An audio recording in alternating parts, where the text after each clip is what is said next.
The Minnesota Timberwolves have beaten the Denver Nuggets in 6 games, even with Anthony Edwards, Ayo Dosunmu and Donte DiVincenzo all being out with injuries. Jaden McDaniels was talking all series long and he caps it off with a 32-point, 10-rebound win, advancing his team to the second round. But how did Minnesota perform in the clutch, and what went wrong for Nikola Jokić, Jamal Murray and the Denver Nuggets? Well, in this video, we'll analyse what happened in the clutch, what the Timberwolves done very well, and where the Denver Nuggets went wrong. So be sure to like, comment, share, subscribe. Around 90% of you, or even more than that, who watch my videos are not subscribed, so it will help a lot. But anyways, enough of that. Let's get into the analysis.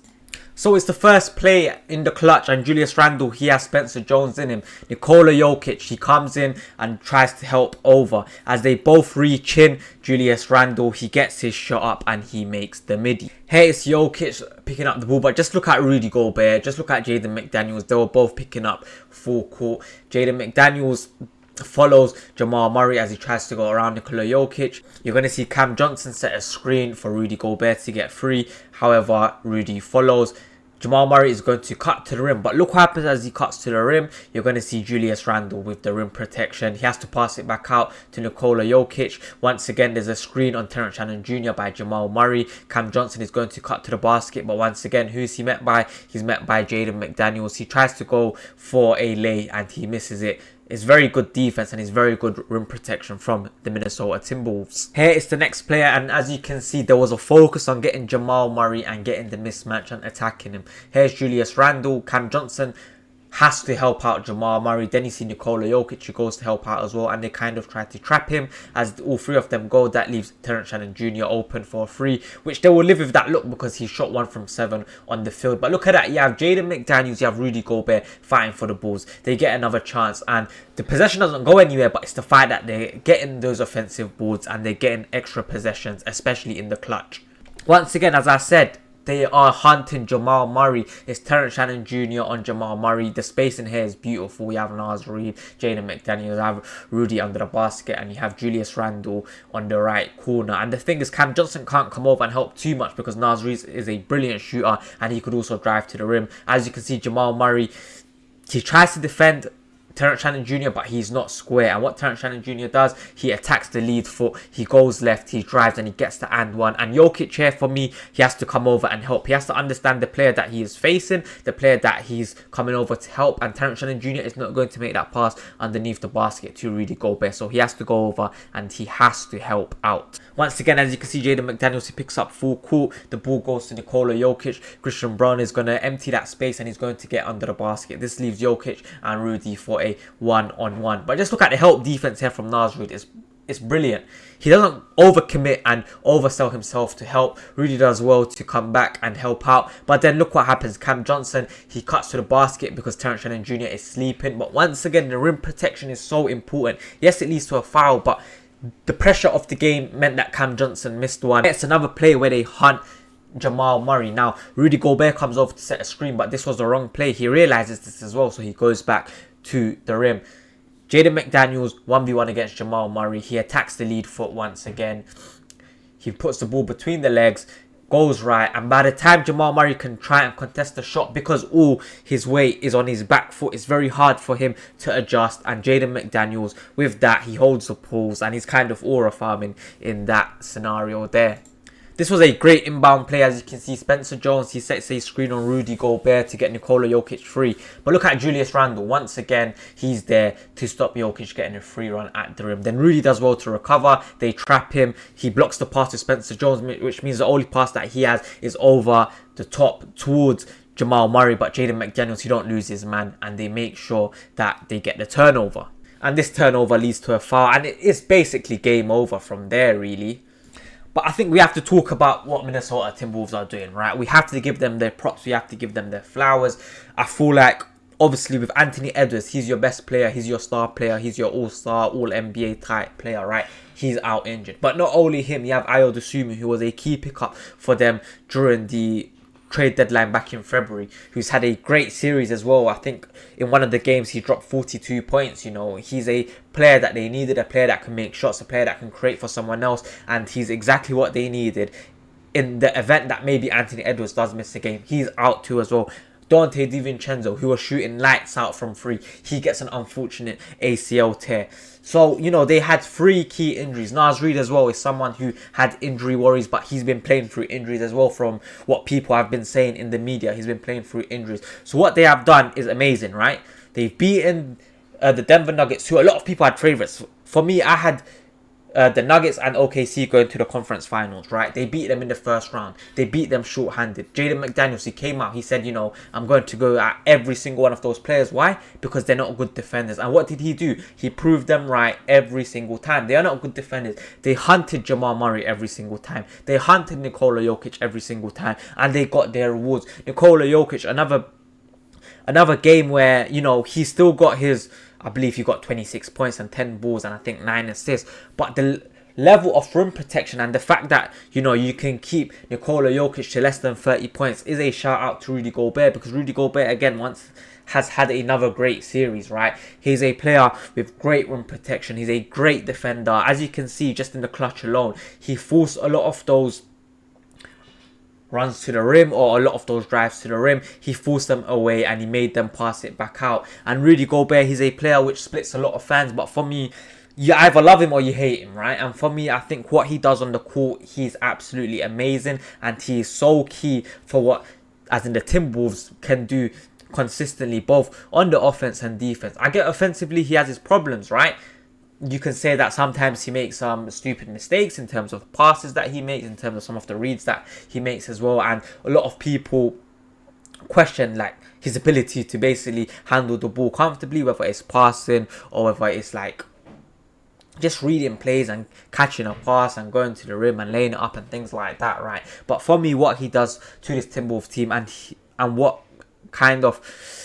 what he does is that he kind of relieves a lot of stress from the other players as well, just because his rim protection is one of the best in the league. You know, he's a defensive player of the year for a reason, and he would have won a lot more if it wasn't for Victor Wembanyama. Do you get what I'm trying to say? Like, if Victor Wembanyama wasn't playing for the next few years, I feel like Rudy would have got another extra 1 or 2. So I feel like you have to give praise to him. You have to give praise to Julius Randle. He didn't have a great night, but as you can see, in the clutch moments, he did hit some key shots, but also his defense is something that, you know, a lot of people were questioning when he was in New York. He came in and he fixed that. Jaden McDaniels is another player where a lot of people were questioning his offense, because we know he's a great defender, right? But a lot of people were questioning his offense. And what you saw here, 32 points, 10 rebounds to close out the game. He knew that he was their best player for the Timberwolves, with all of their players being out. He knew that he had to rise, and he did rise. And on the flip side, for the Denver Nuggets, for me, I had this Denver Nuggets. It was a stacked team. It was a team that was stacked. Yes, they had a young head coach who came in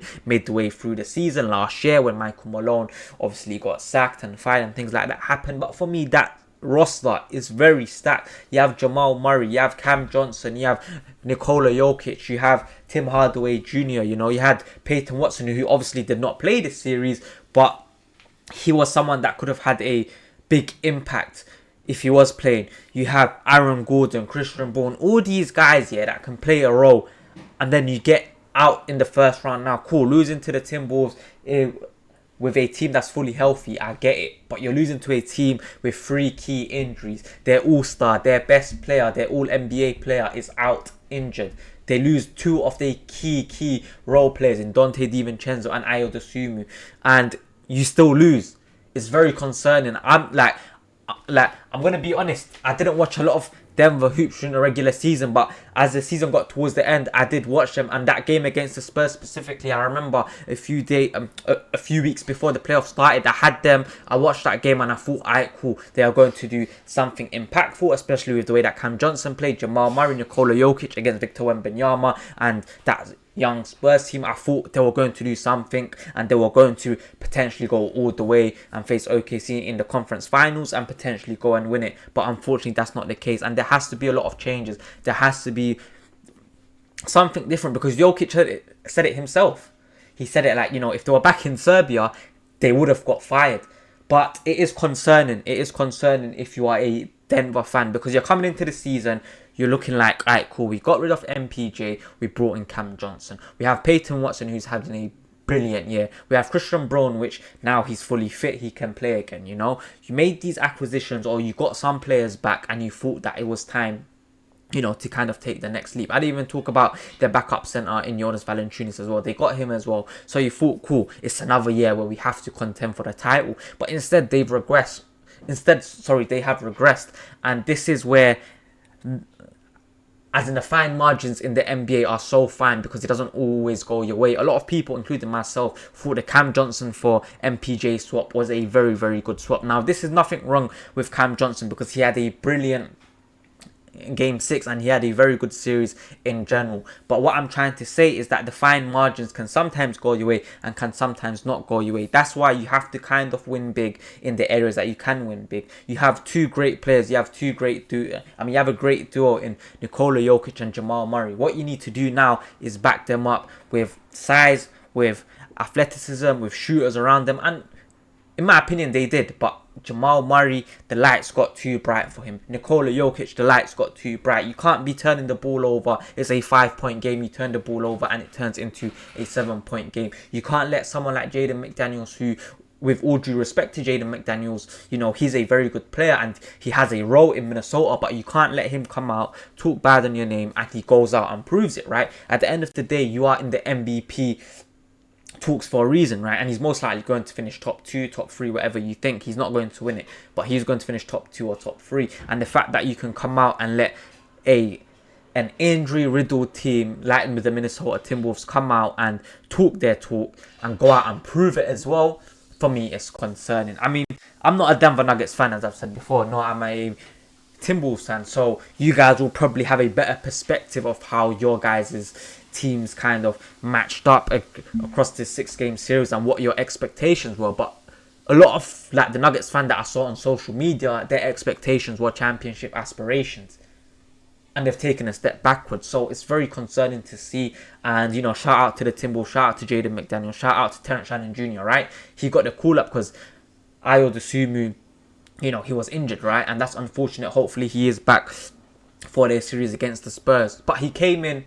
he shot 1 from 7 from 3, but guess what? He carried on trying, he carried on attacking his man. He got to the rim, he got a few layups, he got a few and ones, and that's what you need to do. Even if the shot is not falling, you got to be able to take advantage of your advantages pretty much. Whatever you are good at, try to make sure that falls for you, try to make sure that works for you. And on the off nights where maybe your shot is not falling, then that's where you lean into the stuff that you can get to. So a big shout out to this Timberwolves team. It will be an interesting matchup against the Spurs, but I do think with the injuries and everything, it will be tough for them to beat the Spurs.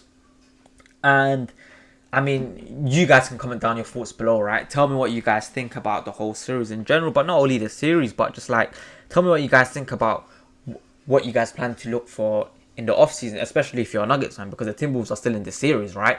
But if you're a Nuggets fan, surely it is a bit concerning. So make sure to comment down your thoughts below. If you did enjoy this video, if you did enjoy this breakdown, as well as some commentary, be sure to like, comment, share, subscribe, all that good stuff. I'm going to be uploading more videos now, and that the playoffs is here, and that I have a lot of free time. You're going to be seeing daily or every other day upload. So be sure to like, comment, share, subscribe. I've been your boy, Najib is the Sun, and I'm out. Peace.